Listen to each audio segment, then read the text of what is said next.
നിന്ന് പ്രതിരോധ ഉൽപ്പന്നങ്ങൾ സ്വന്തമാക്കിയിരിക്കുകയാണ് ലോകശക്തിയായ റഷ്യ. റഷ്യയിൽ നിന്ന് അസംസ്കൃത എണ്ണ വാങ്ങുന്നതിന് പകരമായാണ് റഷ്യ പ്രതിരോധ സാമഗ്രികൾ വാങ്ങിയത്. ഇന്ത്യ നൽകിയ രൂപ ഉപയോഗിച്ച് 35,000 കോടി രൂപയുടെ പ്രതിരോധ ഉപകരണങ്ങളാണ് റഷ്യ വാങ്ങിയിരിക്കുന്നത്. ഇന്ത്യക്ക് എണ്ണ നൽകുന്നത് വഴി ലഭിക്കുന്ന വരുമാനം ഇന്ത്യൻ ബാങ്കുകളിലെ വോസ്ട്രോ അക്കൗണ്ടുകളിലാണ് റഷ്യൻ കമ്പനികൾ സൂക്ഷിച്ചിരിക്കുന്നത്. ഒരു ബാങ്ക് മറ്റൊരു ബാങ്കിൽ തുടങ്ങുന്ന അക്കൗണ്ടാണ് വോസ്ട്രോ അക്കൗണ്ട്. ഇതിൽ നിന്നാണ് ഇപ്പോൾ പ്രതിരോധ ഉൽപ്പന്നങ്ങൾക്കായി തുക ചെലവഴിച്ചിരിക്കുന്നത്. ഇന്ത്യൻ രൂപയിൽ റഷ്യയുമായി വ്യാപാരം തുടങ്ങാനാണ് വോസ്ട്രോ അക്കൗണ്ട് ആരംഭിച്ചത്. ഒക്ടോബർ വരെയുള്ള കണക്കുകൾ അനുസരിച്ച് റഷ്യൻ കയറ്റുമതി കമ്പനികൾ $800 കോടി വോസ്ട്രോ അക്കൗണ്ടിൽ സൂക്ഷിച്ചിരിക്കുന്നത്.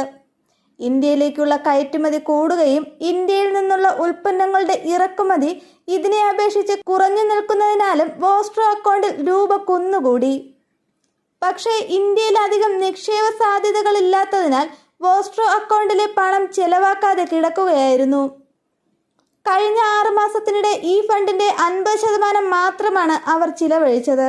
കഴിഞ്ഞ ജൂലൈയിലാണ് റിസർവ് ബാങ്ക് രൂപയിൽ വ്യാപാരം നടത്താനായി രാജ്യത്തെ 20 ബാങ്കുകൾക്ക് 22 വിദേശ രാജ്യങ്ങളിലെ ബാങ്കുകളുമായി ചേർന്ന് 92 സ്പെഷ്യൽ റുപ്പി വോസ്ട്രോ അക്കൗണ്ടുകൾ തുടങ്ങാൻ അനുമതി നൽകിയത്. ഇതിലൊന്നായിരുന്നു റഷ്യ. അക്കൗണ്ടിൽ രൂപ കുന്നുകൂടിയതിനാൽ രൂപയിലുള്ള ഇടപാടിനോട് റഷ്യൻ കമ്പനികൾ വിമുഖത കാണിച്ചിരുന്നു.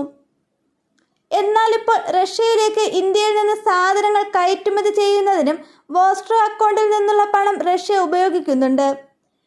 മെഷീനറി, ഓട്ടോ പാർട്ടുകൾ, എഞ്ചിനീയറിംഗ് ഉൽപ്പന്നങ്ങൾ എന്നിവയാണ് ഇന്ത്യ റഷ്യയിലേക്ക് കയറ്റുമതി ചെയ്യുന്നത്. വാണിജ്യ മന്ത്രാലയത്തിന്റെ കണക്കുകൾ പ്രകാരം 2023 റഷ്യയിലേക്കുള്ള കയറ്റുമതി $4,060 കോടി. കൂടാതെ ഇന്ത്യൻ ഓഹരി വിപണി, സർക്കാരിൻ്റേതുൾപ്പെടെയുള്ള കടപ്പത്രങ്ങൾ എന്നിവയിലും റഷ്യൻ കമ്പനികൾ നിക്ഷേപം നടത്താൻ ആലോചിക്കുന്നുണ്ട്. മാത്രമല്ല ഇന്ത്യൻ സംരംഭങ്ങൾക്കും വികസന പദ്ധതികൾക്കും വായ്പ നൽകാനും റഷ്യൻ കമ്പനികൾ ഒരുക്കം നടത്തുന്നതായാണ് റിപ്പോർട്ടുകൾ.